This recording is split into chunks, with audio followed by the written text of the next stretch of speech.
welcome. Today we have Avis Hayden, and she's been researching family history since about 1990.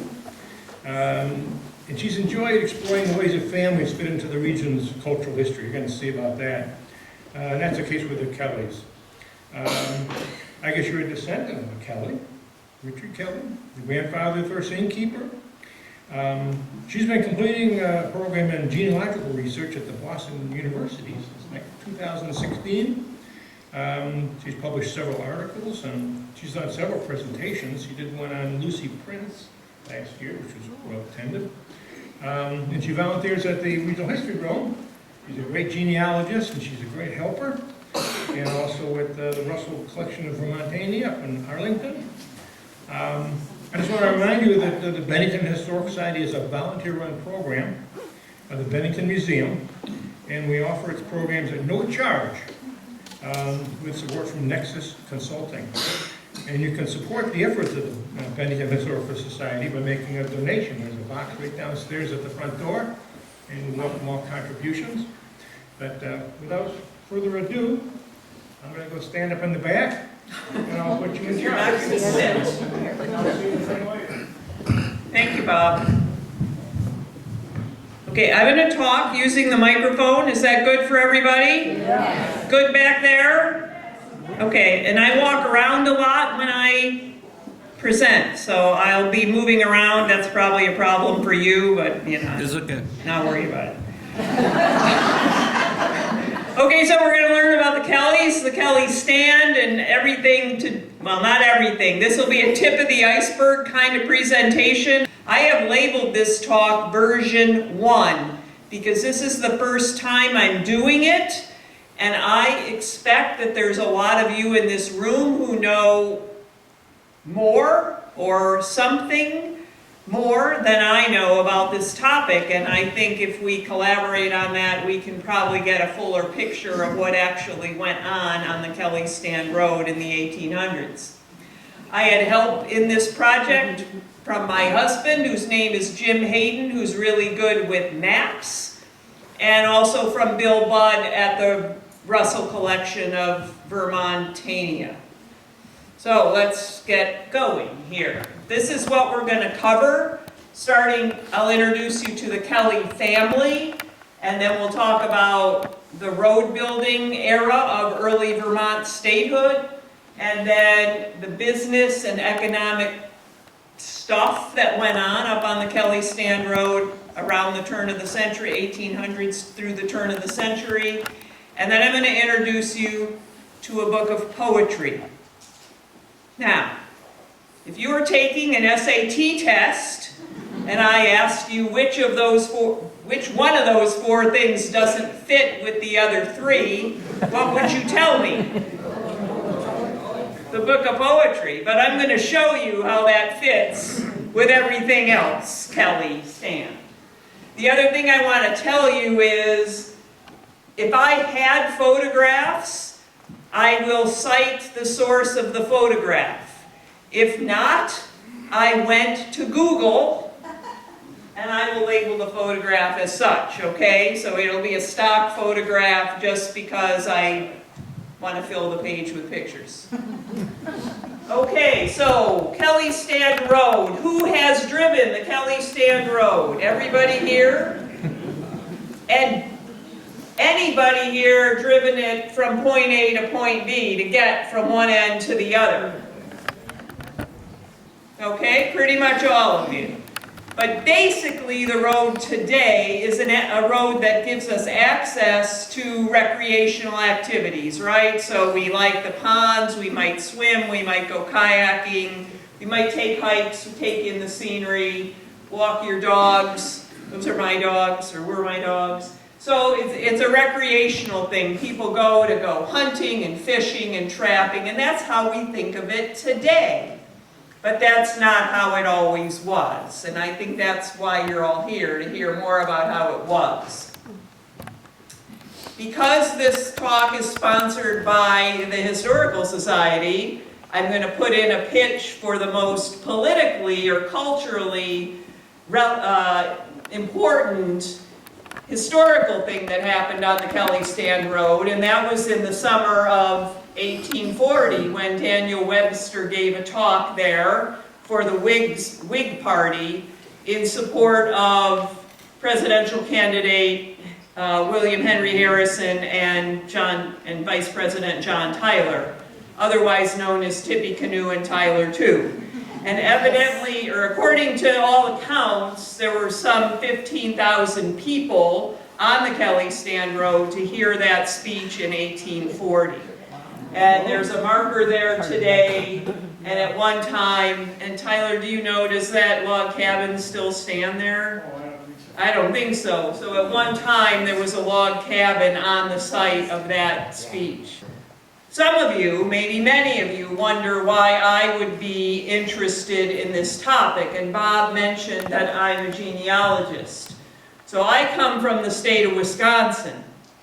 I have Kelleys in my family. These are their graves. They're all in I knew a lot of Kelleys growing up. They all are from Hancock, Wisconsin. So when I did my family genealogy, I started in Hancock, Wisconsin and worked backwards. I got to a guy named David Kelley in Pennsylvania, and then I got to a guy named David Kelley in Massachusetts, whose father was Richard Kelley. So Richard Kelley is the patriarch of this whole deal. I brought my trusty dowel so I could point up high. So Richard Kelley had, at least what I could find in the records, these children. I don't know if you all can see them. It's not important to read them all or know them. But this is my ancestor, David, with the red star. So I did research on my ancestor, David, and I learned that he had a daughter named Donna who was buried in Wardsboro, Vermont. And I started thinking, Kelley, Wardsboro. Nah, Kelley, Wardsboro. Nah, couldn't be. But then I decided to do research on the rest of the children. And I learned that William and Samuel also went to Wardsboro, Vermont. And then that became more of a coincidence to me, and I started to research them, and that's when I learned that they are the two Kelleys who were responsible for getting the whole Kelley Stand Road going. So we'll talk about them. So here's the migration of the Kelley family. They were in Hopkinton for about 26 years, Hopkinton, Massachusetts, and then something caused them, and we never really know in family migrations, we kind of try to guess, but there was strife in the church they attended in Hopkinton, and so they up and moved to the town of Dummerston somewhere around 1770. And many of you know probably around that time the state of Vermont, the towns in Vermont were forming subdivisions and giving rights to people to develop homes, to buy the land and develop homes. And that's exactly what the Kelley family did. They moved to Dummerston, they got property, they built homes, and they became selectmen and haywards and jurors, and they became quite prominent in the town of Dummerston. And then what we see next, or what I saw next, if this will go, yeah, is in 1792, Samuel Kelley of Dummerston bought land in Wardsboro, and William Kelley of Dummerston bought land in Wardsboro. And why they decided to leave Dummerston and go to Wardsboro, I have no clue. I just don't know. There was some reason, and they bought land, and then they settled there. I keep hitting the wrong button, sorry.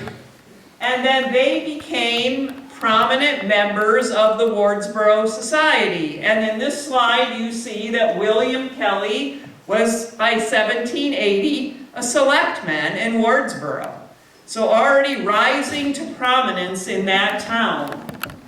And So this is William Kelley, who is the son of Richard. You're going to hear more William Kelleys. So let's now leave the family. We've got two Kelleys, William and Samuel, living in Wardsboro, and let's turn our attention to what was going on in the state with regard to its interest in road building. So basically, picture our state in this time, 1780. It's like trees and mountains and rocks, and you know, the state is, well, at the time of statehood in 1791, they wanted to develop roads. And so there were many proposals before the General Assembly, basically trying to connect the Connecticut River to points west. And I'm going to talk about 3 of those proposals, one of which became the Kelley Stand Road. So to give you a sense of the timeline of this, in 1793, shortly after statehood, there was a proposal to build what then was called the Stratton Road. It developed the moniker Old Stratton Road only when new came into vogue. And then in 1808, there was a proposal to build the Stratton Turnpike. And then in 1815, there was the new Stratton Turnpike. So this one became the Old Stratton Turnpike. And by 1831, the new Stratton Turnpike was completed, and it got the name Kelley Stand Road. It is this effort in 1815 that became the Kelley Stand Road.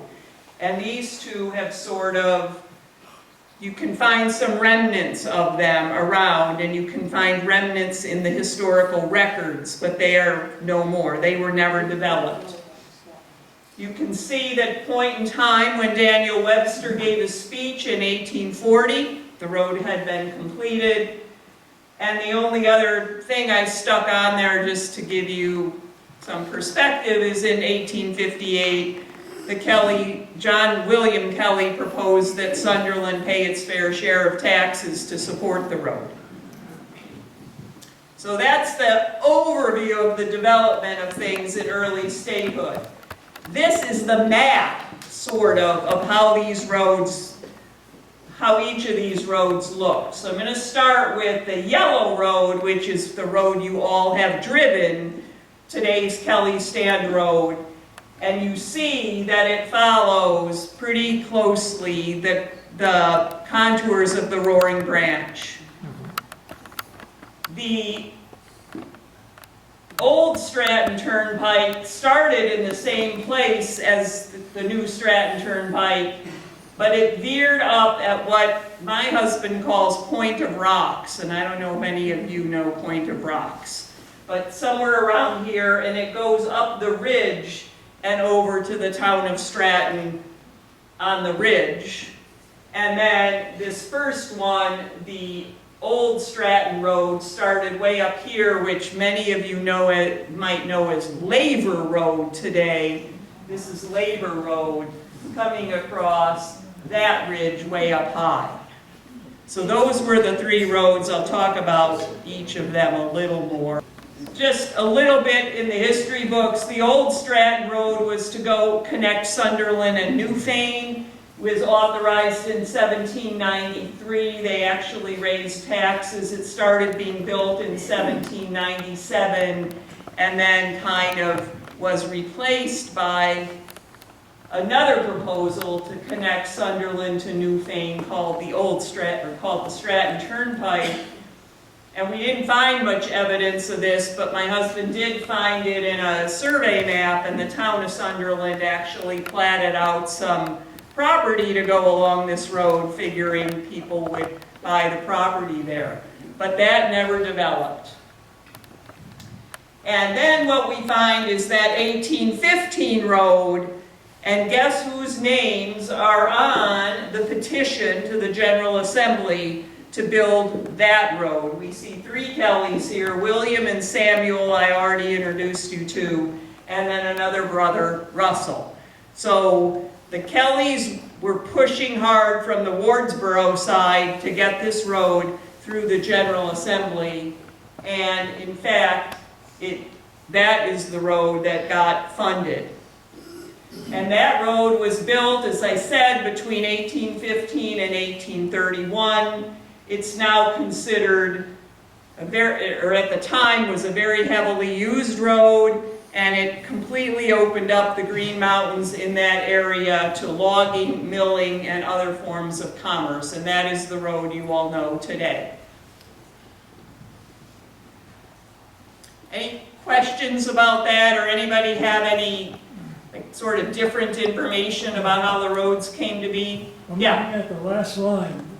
Where did the word stand come from? Okay, stand is an interesting word. Has anybody thought about the word stand?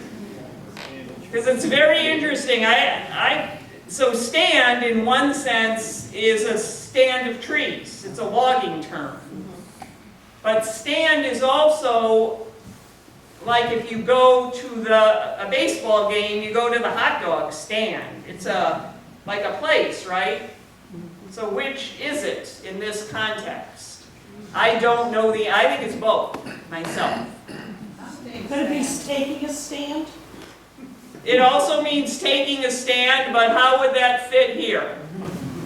Persistence in getting the road done.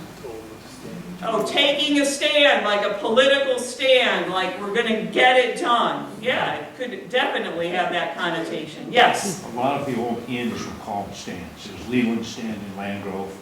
There was one in Peru that I forget. But the old hotels were called stands.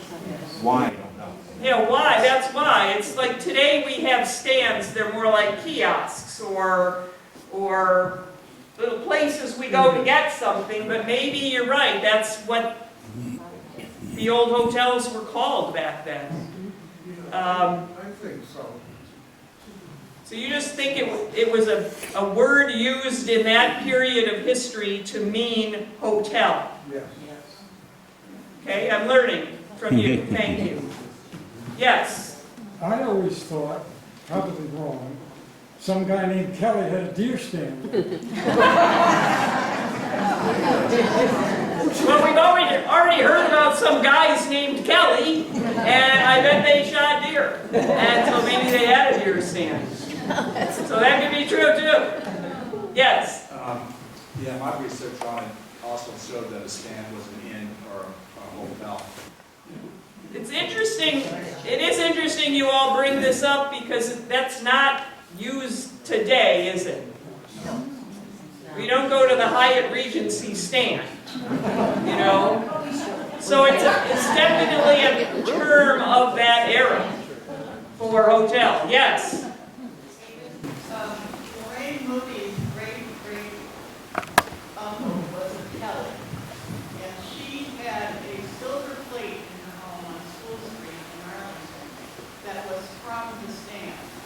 So it was from a small hotel where people could, when the stagecoach was over, they could get a little bit of food, and they would often change the horses because they've been pulling things uphill.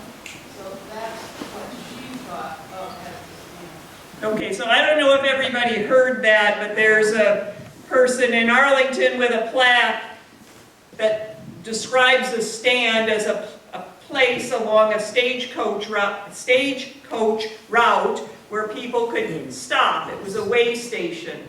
Like a hotel, they could stay overnight, they could feed and water their horses, they could get a meal. So, thank you for that. So I think we're getting more of a picture of what stand meant in that era. Anybody else? Yes? I think it refers more to a destination. And when you left Sunderland, you were going to stay, that was a destination, a hotel. So we're going to talk about that. It did become a destination. Let me just go through what I know, and you'll see how it became a destination over time. Okay, one thing you might not know is that the Kelley Stand Road had a toll booth on one end. It was at the Sunderland end.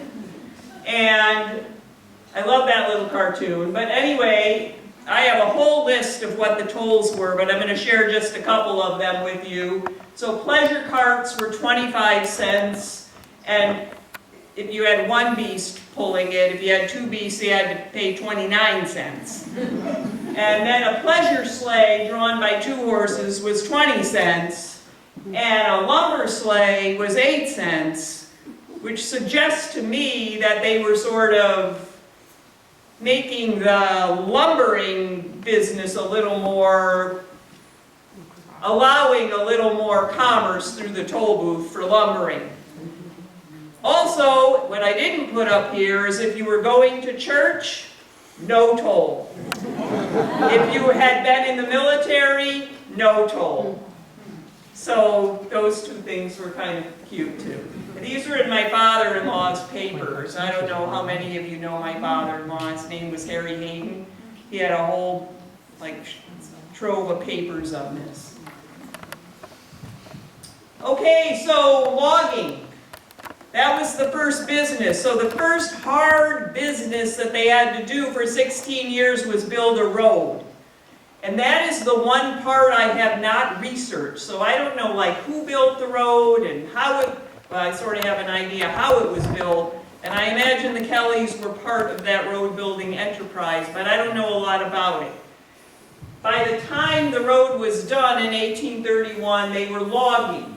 And Emporium Lumber was the largest logging company up there, but there were many smaller ones as well. The Kelleys had one, the Grouts had one, Brownsons had one. You probably know of other ones that were up there as logging companies.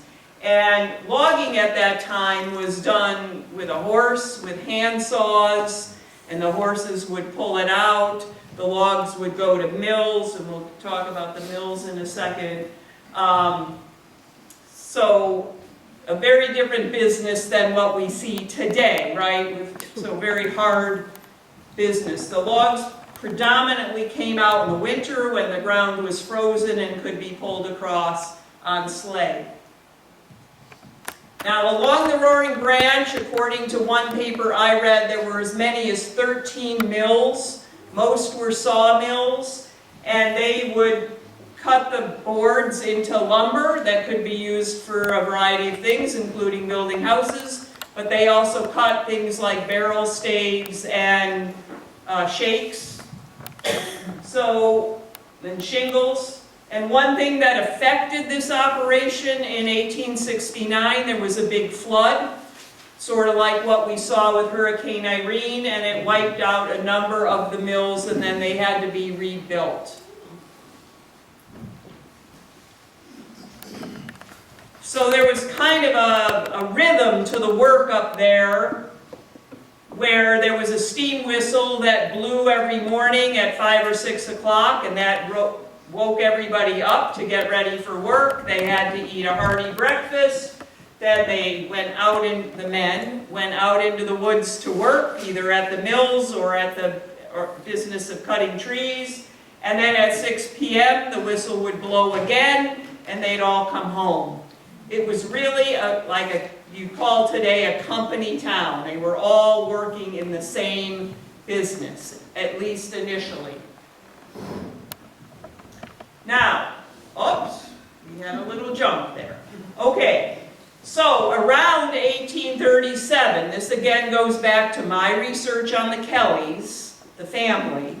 In 1837, they built a house about 3 miles this side of the Stratton line in Sunderland, and it was, the best of my research, a family home. This is like my third grader drawing of what that home might have looked like based on pictures I've seen. There were no photographs of the house in 1837. The land was always owned by Russell Lawrence. The Kelleys never owned the land that this house, later to become a stand or a hotel, they never owned the land upon which it sat. It was always owned by Lawrence. And in 1840, in the census, there were 6 people living there. So it was not a hotel at that time. So these were the owners. William Kelley Jr., who's now the grandson of Richard Kelley, and the son of William, who bought the land in Wardsboro, and his wife, Hannah Hubbard. And some of you may be descendants of these people. Is anyone here a descendant of these people? No. Okay. So they had 5 children, but they were the original builders of that house. And somewhere between 1840 and 1850, they expanded the house. And you can see in the top photo that they added porches, both first and second story porches that have been described by many people as inviting porches, like people wanted to go and congregate there. And then you can see in the bottom photo that they added an addition out the back, which expanded their home into what became an inn or hotel. And they added 15 bedrooms, 25 rooms in all. 15 of those were bedrooms, so obviously they had in mind that people could stay overnight. That wasn't just for their family. They added very nice things like glass chandeliers and lace doilies, not things you might think of in, 1850 Vermont up on a mountain. The women folk, I always like to bring women folk into my talks because we often don't know much about them, but they added things like lace doilies and quilts to the bedrooms. And there was a fireplace, a bar, a ballroom, a general store, and a bowling alley in this place. So that's what this place became after it started as a family home. And there again are the 2 people who were the first innkeepers of this home. And you see them in the 1850 census, William and Hannah Kelley listed as innkeepers. So by 1850, this was an inn, not a family home. And their family is there. And they had one member of their family, I can't remember who mentioned over here about the stagecoach, but one member of their family was a stagecoach driver. So not only were they running the inn and letting people sleep there and eat there, but they were in some respect helping people to get there or get home or wherever they were going. And then under the red line, you see in the census that in this case there were 4 people who were boarders. So they were opening the inn to people who worked in the lumber business and who needed boarding. And in the 1860 census, we see basically the same. William and Hannah are listed as hotel keepers. Hannah, by this time, is already listed. I don't know why they would put her down as a cripple. I'm sure she was quite infirm, but they wrote that down. And now John William Kelley, who factors very prominently in this story, John William Kelley is listed as the head of the household. He was not the innkeeper, he was a lumber guy. Okay, so that's the evolution of this place for the Kelleys. And this here is John William Kelley and his wife Lucy Grout. Now I'm kind of sure we must have some Grouts in the room. Couple, okay. So she was from Stratton. They married, and he became the innkeeper. He was born in Wardsboro. He became the innkeeper de facto after his parents died in 1861. But truth be known, he didn't really like being the innkeeper, and he would abandon that post in 1866. We'll learn a little more about Lucy Grout in a few minutes. But it was somewhere around this time, and I don't really know when, but somewhere around this time, the inn became a destination, a place to come, not because you were in the lumbering business, but because you would go there for social events. And you can see this ticket here, there's a supper event. And people would come, and the Kelley staff, the Kelleys or their staff would take care of your horse, they'd feed and water your horse, so you could come and you could stay overnight, you could have a dinner. The trout dinners were evidently quite famous. The Kelleys often offered a New Year's Eve party. And so there were things that people would travel. Some people would travel far, like from Massachusetts or New York, to come to this place to have meals and to be taken care of in the hotel. I believe that maybe every year, but I have this piece of evidence that they would offer a ball to commemorate the Battle of Bennington. So they had an August event in addition to like New Year's Eve party. So they had special events and people would come to them. So now you see what's happening. It's beyond the logging business and the milling business. The community is expanding to be a kind of social affair. But Kelley didn't last long, 6 years.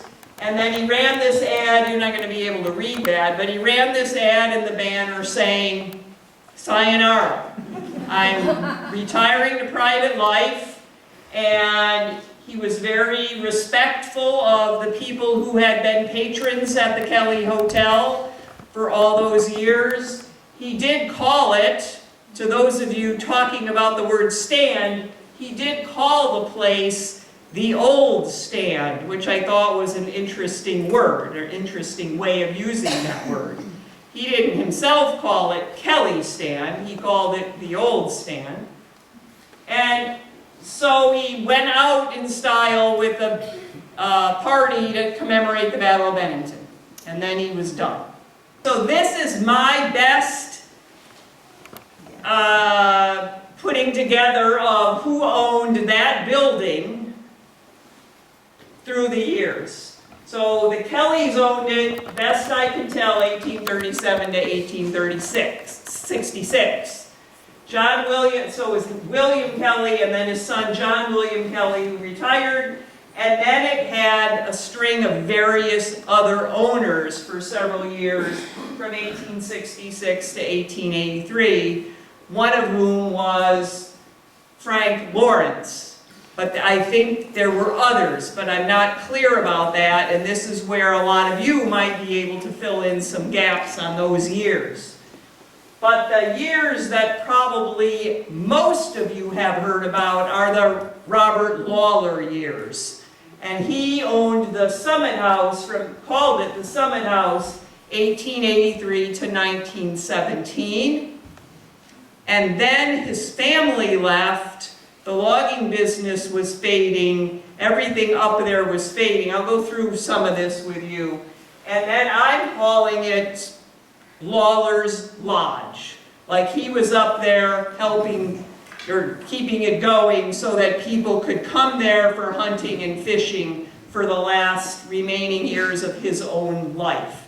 And I'll go through these with you a little bit. So in the years of Franklin Lawrence, we see here that he's continuing the social tradition of sleigh rides, of dinners, of events, and people would come. And I know in the Russell Collection, there are ledger books of people who would come during these years of Frank Lawrence. He outfitted the rooms in special ways, maybe upgraded them a little bit, put these Victorian, pitchers and bowls and places you could, what do you call them, chamber pots. I was going to say something less polite. But you've got to think about this. There was no plumbing or electricity or heat in this place, but he tried to make it a little nicer up there. That's one thing I learned about him. And then we have, in this document here, the grand opening ball for the Summit House, which is what Robert Lawlor or Bob Lawlor took on in 1883. And this picture, from 1890 interests me because it looks like the building was painted white or whitewashed in some way. Remember the pictures before, it was just like plain wood. And he continued with social events. He was there also in the years of logging and milling. There was a lot going on. And Bob Lawlor was really the person responsible for getting a community up there, and that's probably what a lot of you have heard about. So this is a picture, a painting of Bob Lawlor. He was considered quite a character. He was often out in cold weather in a simple woolen shirt. He was a hard-working man. He came from Quebec to the town of, or he came to the United States, first to the town of Danby to build roads, and then he got hired by somebody in Sunderland, and then when the inn came up for sale, he bought it and moved up the mountain. And he, more than anybody else, was responsible for building a community there. So he attracted loggers, and by this time, the place was a little more hospitable to families. It wasn't just men, working men. And those of you who can see the photo, and I circled it, there's a family there. So this is not just a photograph of loggers, it's mostly loggers and working men, but there's a family there. And that is the family of John Smith, who came from the same town in Quebec that Bob Lawlor came from. And so you think about this, I mentioned earlier, why do people move? Why do people go places? You know, why? Why do they pick up from their hometown and go? And my supposition here is that Bob Lawlor wrote to people in his hometown and said, hey, we got a great logging business here, we've got work, and it's welcoming to families, and this guy, John Smith, brought his family down. There's an interesting story about John Smith. He came with 4 children. They were able to use, by this time there was a schoolhouse. The deal on the schoolhouse was if the townspeople built the schoolhouse, which they did, the town of Stratton would supply teachers, which they did. So there was a little schoolhouse now, and this helped attract families. Now these 2 girls, Inez and Irene, were born on the Kelley Stand, like literally born there in 1804. And the story, yes? It's her grandmother. That's my grandmother. That's your grandma. Are you Abby's cousin? Okay. Abby told me her cousin was coming, and Abby gave me that picture. So the story, unearthed by Shirley Latique, who's a descendant of one of the Lawrences, is that when the mother went into labor, they sent people down to get a doctor, and they had a hard time getting a doctor, but eventually a doctor made his way up there. But by that time, one of the twins, do you know which one? Maybe was born first. Inez was born first, and then the doctor got there and helped with the delivery of the second one, Irene. So I don't know if this story is true, but I'm going to tell it because I'm going to tell it. It's in Shirley's book that the doctor wanted to charge $10, and the family said, hell no. You weren't here for both of them. You're only getting 5.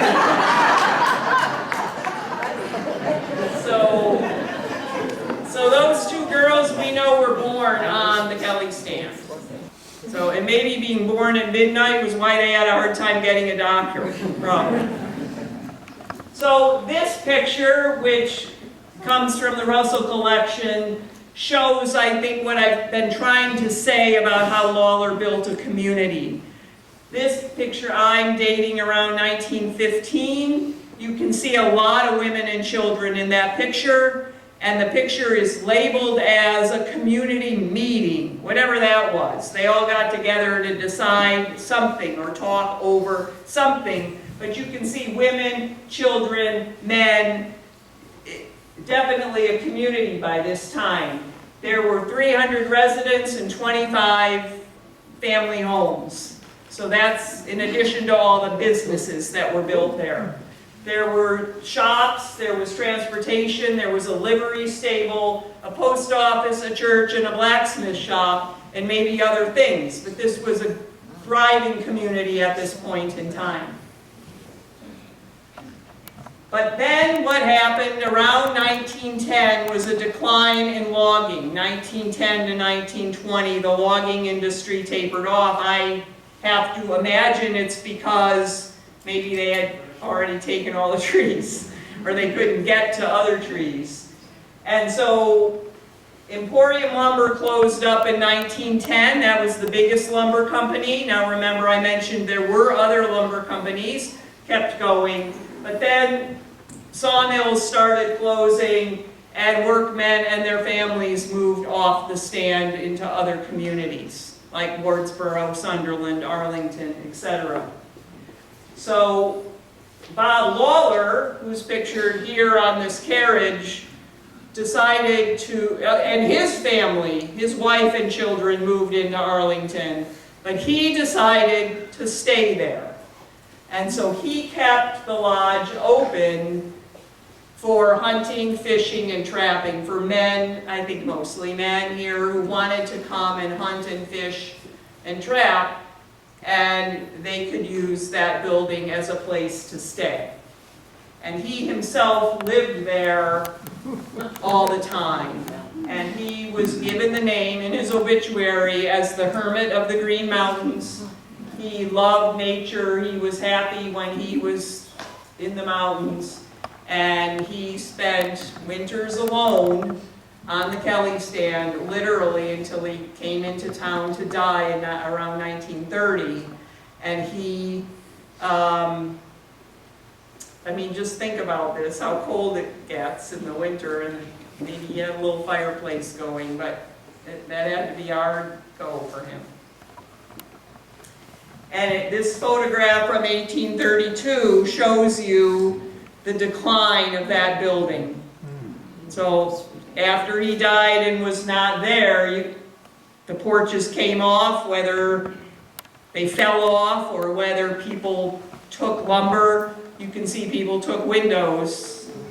You know, the building started to decline, and I was not here. Some of you might have been here or heard your family tell about it. That building just started to collapse in on itself. Did any of you see the building or hear of the building when it was all collapsed?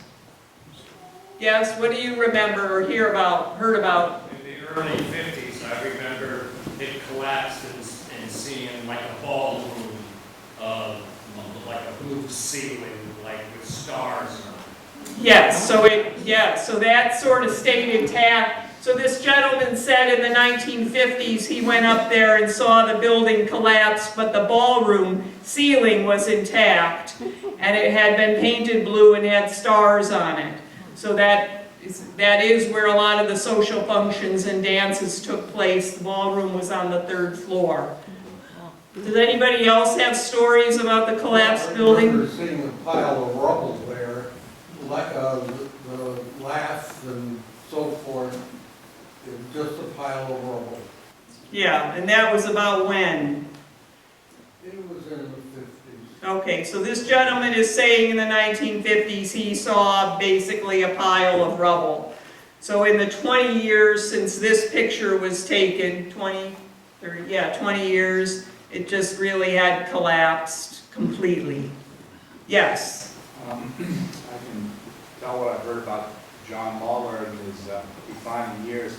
He reportedly was tearing the building down board by board in the winter to burn it to stay warm. Ah, so this gentleman is saying that Rob Lawlor, because he was living there in the winters, he would even take some of the boards, maybe he's the one that took the porches off, and burned them for firewood to stay warm in the winter. It's an interesting story.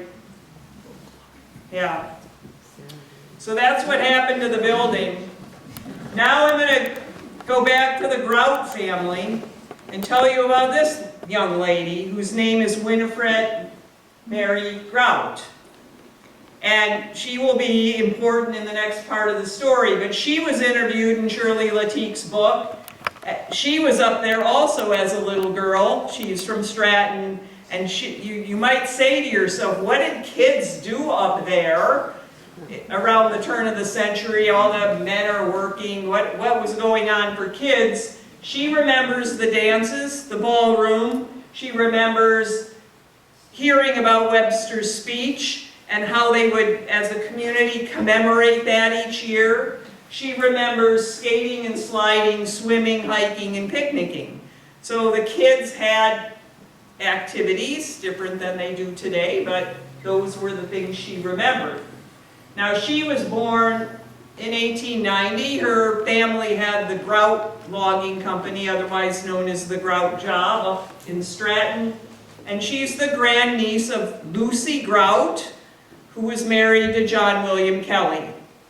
So Grout Kelley, it's an important connection to remember. And she married a guy named Douglas Montgomery.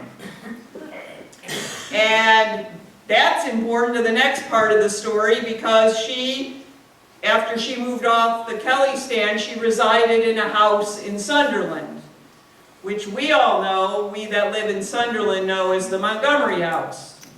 And a few years ago, or several years ago, someone, and you know the someone, found an old ledger book from the Kelley Stand Hotel in Winnie Montgomery's barn.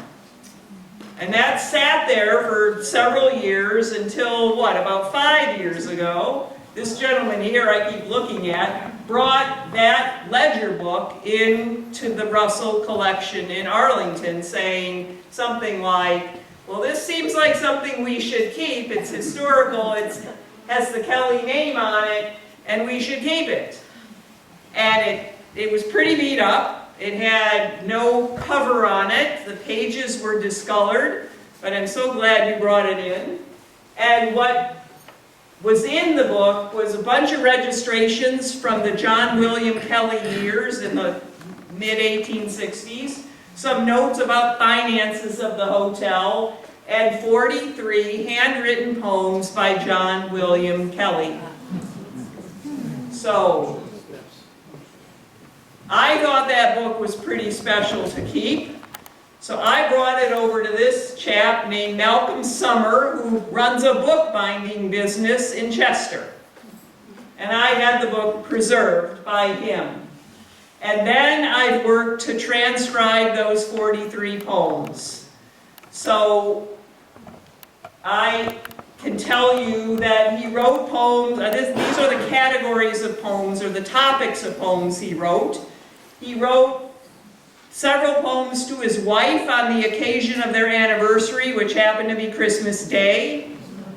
He wrote about family. He wrote about several prominent Vermont landmarks. He wrote tributes to community people that he knew that had a birthday or who had died. He wrote a lot about history and politics. And I can tell you he was not shy about his politics. He was very, what somebody said back there, he took a stand on politics. He had 2 poems that were strictly humor, and he also wrote about the debate of science and religion, and he also was pretty forthright in his opinions on that. He was not a religious man, but he understood the role of religion, but he favored science in that debate. So I'm going to share with you just a couple of the poems. He's not a poet that would probably make it today as a fancy poet. He wrote in stanzas that were 4 lines and each set of 2 lines rhymed. So in this one, which he wrote to his wife, because all of you probably can't read it, I'll recite it. This was on the 40th anniversary of his wedding. He said, "That made 2 one for all our life, I the husband, you the wife, and may we truly ever say, we hail with joy this Christmas day." So that kind of gives you a sense of the style of his writing.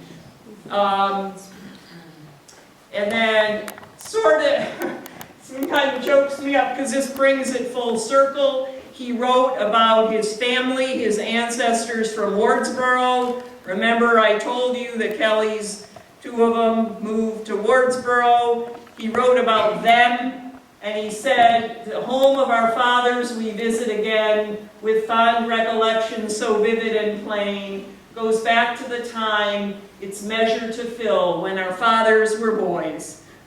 I can't say it. I'm Wardsboro Hill.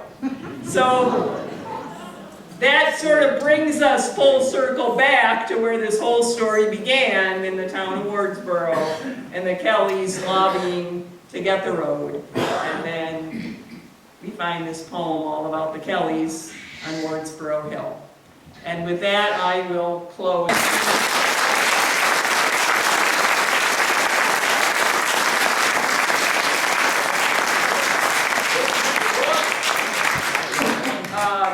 You can see kind of how it's, all the pages are warped, but we've got it preserved now. And each page at the top, I'll try to open it nicely, says Kelley Hotel. So these were definitely pages that they used during the operation of that hotel. And then in the back of the book, back here, you can see his poems all handwritten.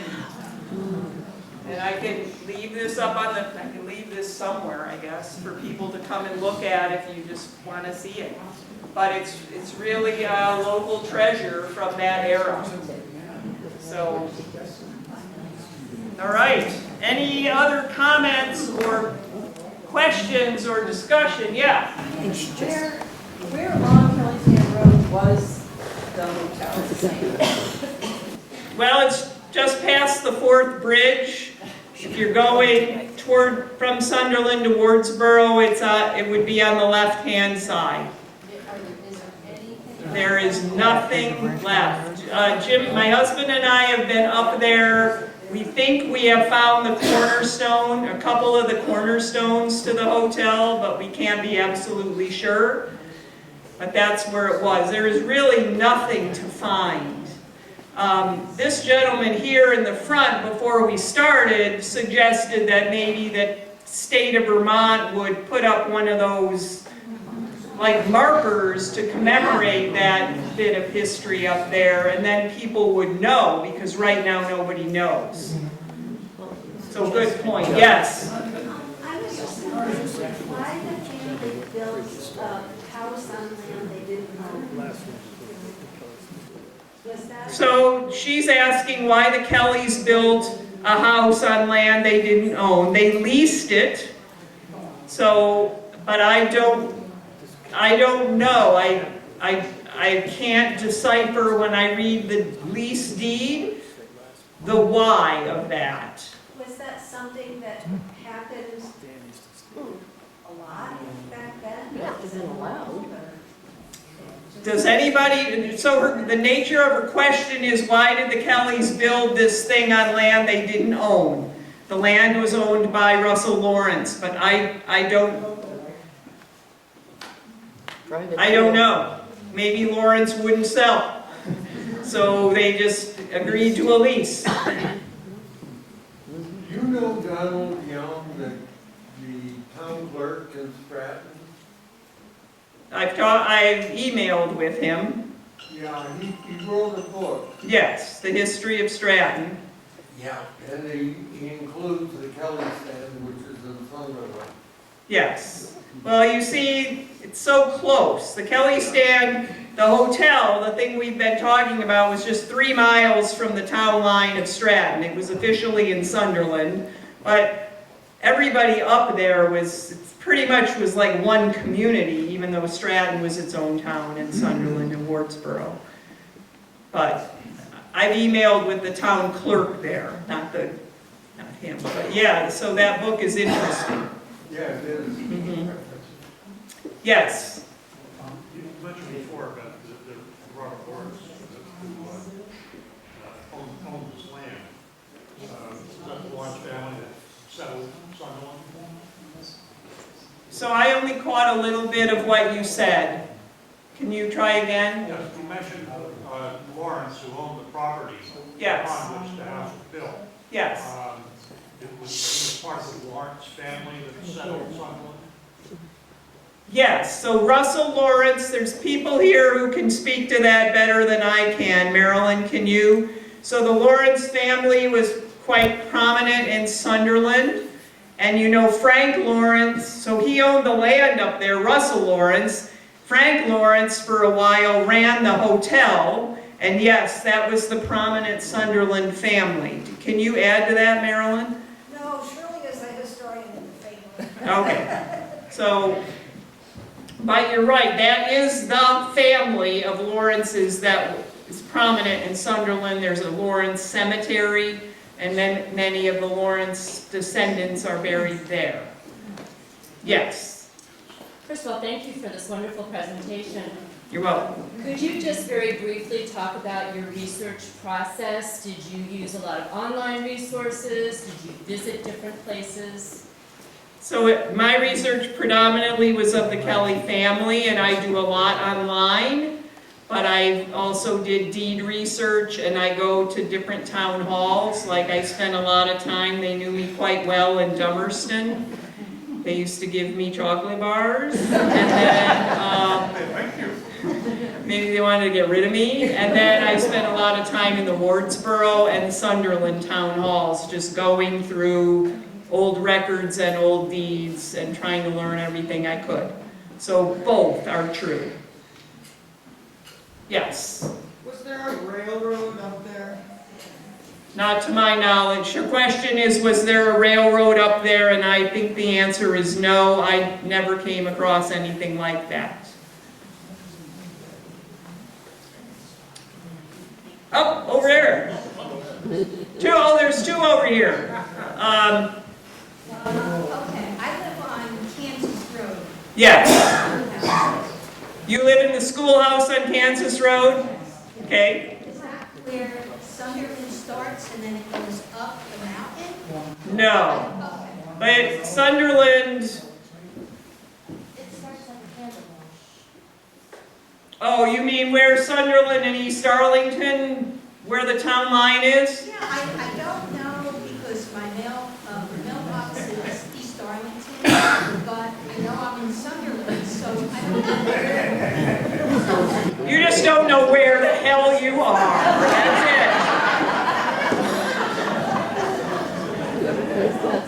Well, the cemetery there is Sunderland. So the line, does anybody know where that line is between East Arlington and Sunderland? Candle Mill? The old... Can't get there from here. Can't get there. Probably somewhere along, well, you know the old Candle Mill, the old Happy Cook? Yeah. So somewhere in there. It's always New Highway. So it's up the mountain. No, it's up from that. It is up from that, yeah. All right, you have a question? I just did a Google search on the toll you mentioned. Yeah. 25 cents in 1835. Today would be worth about $9. So it wasn't cheap. So we can't complain when we drive the Mass Pike? Is that what you're saying? Because that was a pretty steep charge, eh? Yeah. Yeah. Any idea how that land stayed private? Because even where the hotel is private property now, how did that stay private when the rest got annexed by Queen Mountain, not divorced? So, in full disclosure, it's my family that owns the land where that hotel was. And I know my father-in-law bought 7 acres of that back in the 1920s or so. And then somebody bought the 10 acres where the hotel stood. And then my father-in-law bought that too. But those are called inholdings in the Green Mountain. I don't know when the Green Mountain thing became a forest, and you can't get private land anymore. So I don't know, I don't think I'm answering your question. I'm just tripping over my I'm just tripping over my tongue because I don't really know, but I know we can't like sell it to the world. We gotta sell it back to the state, I think. No? We can sell it to the world? I can sell it to you? Okay, so I don't know why that is, that the state allows that when everything else is like wilderness preserved land, right? National forest. Now you're scratching your head. Wrap it up, okay. Told to wrap it up.